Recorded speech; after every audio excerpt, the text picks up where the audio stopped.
This video aims to help you navigate this world by arming you with some definitions and examples of 10 different sexualities, some of which you might not even know about. Hey guys, let's talk gender, specifically Libra genders. Libra gender people feel mostly agender with a slight connection to another gender.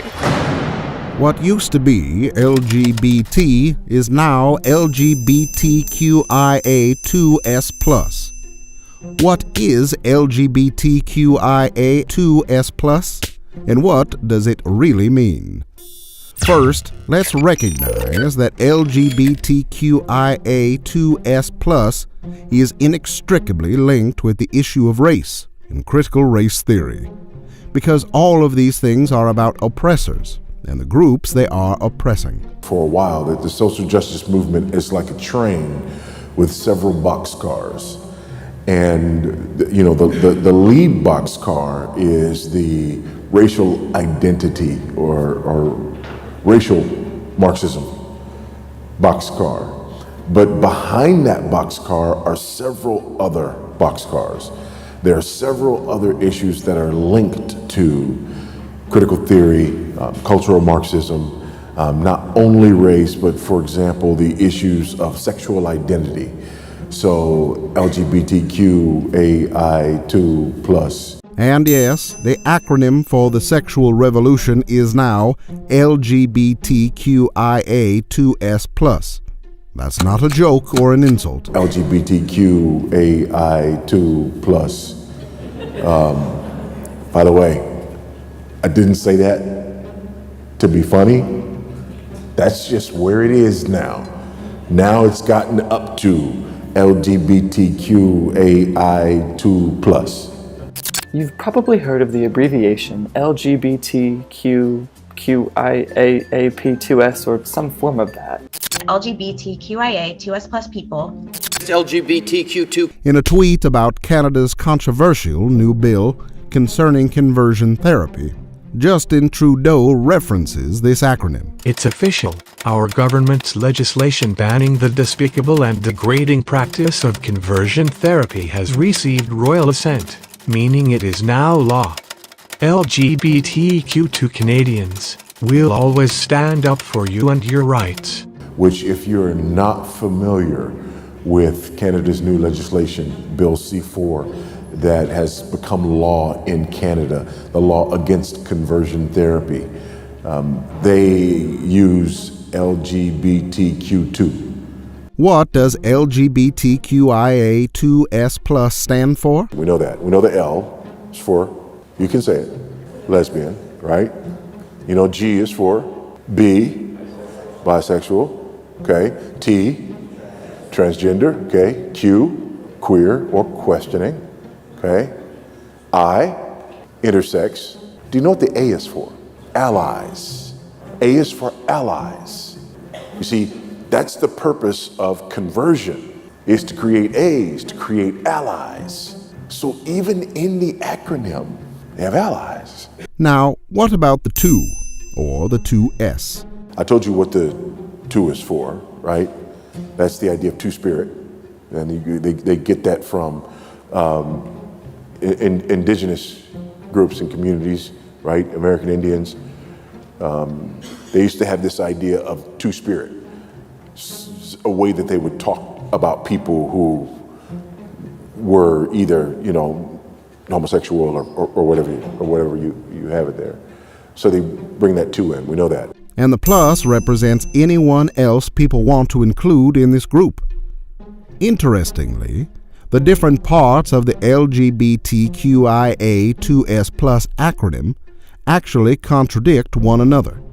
For example, the L and the G contradict with the T. Now, I talked about this being contradictory.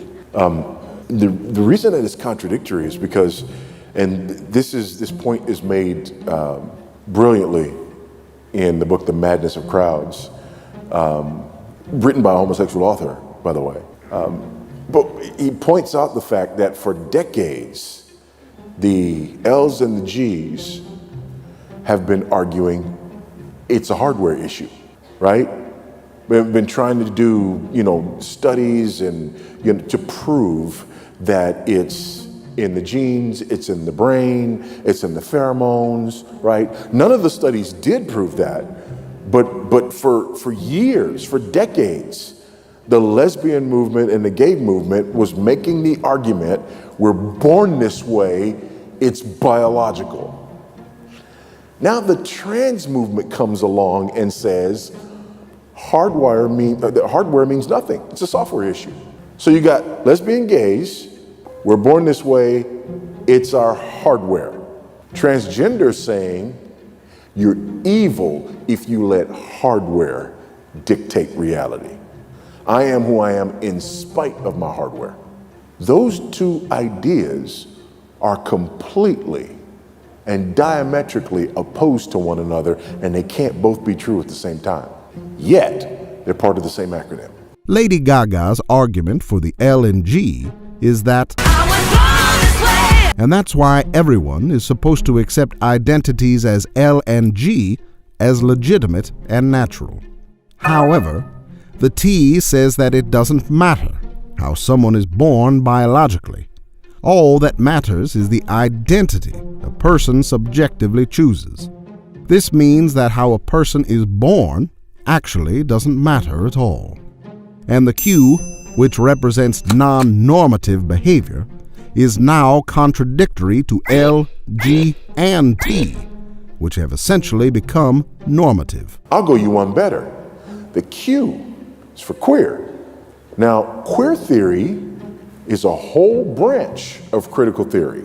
And queer theory, contrary to what many people think, is not about, queer. A lot of people use the word queer and what they mean is gay, right? Person queer, no. Queer theory is about non-normative sexuality. It's an identity without an essence. It's non-normative. Queer theory is about being against that which has been normalized. Well, guess what?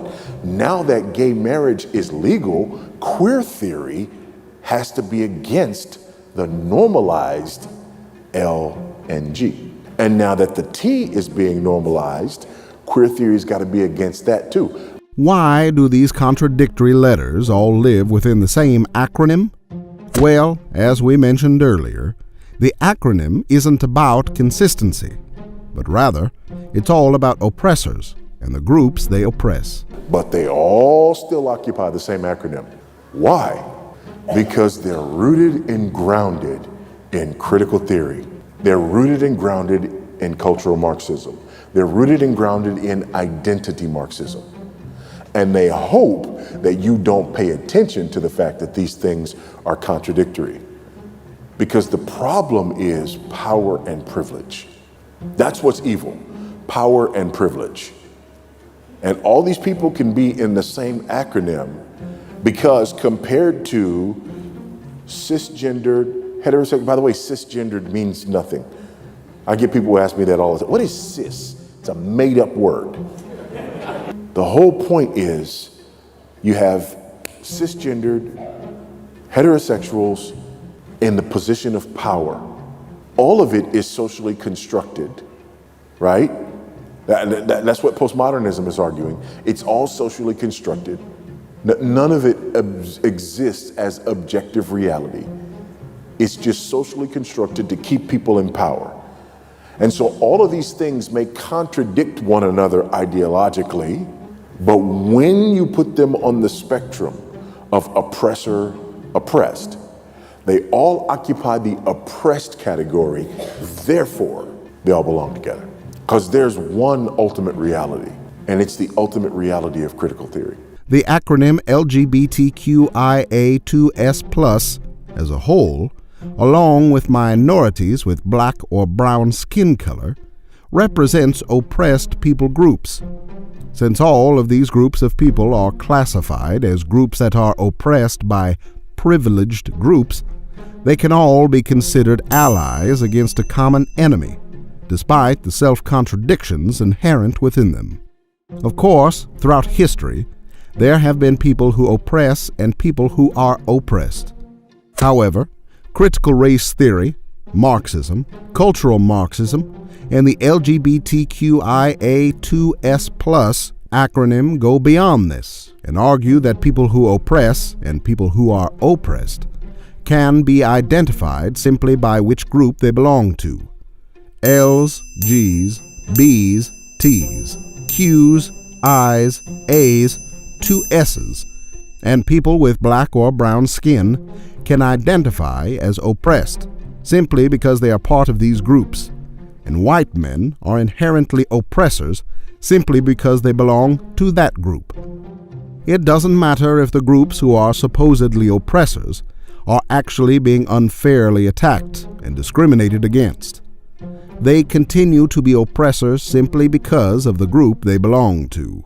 Obviously, this approach to identity and oppression is unjust and unbiblical, and ignores the reality that all individuals are responsible for the sin they commit, and nobody is innocent or guilty simply for belonging to a particular social or ethnic group.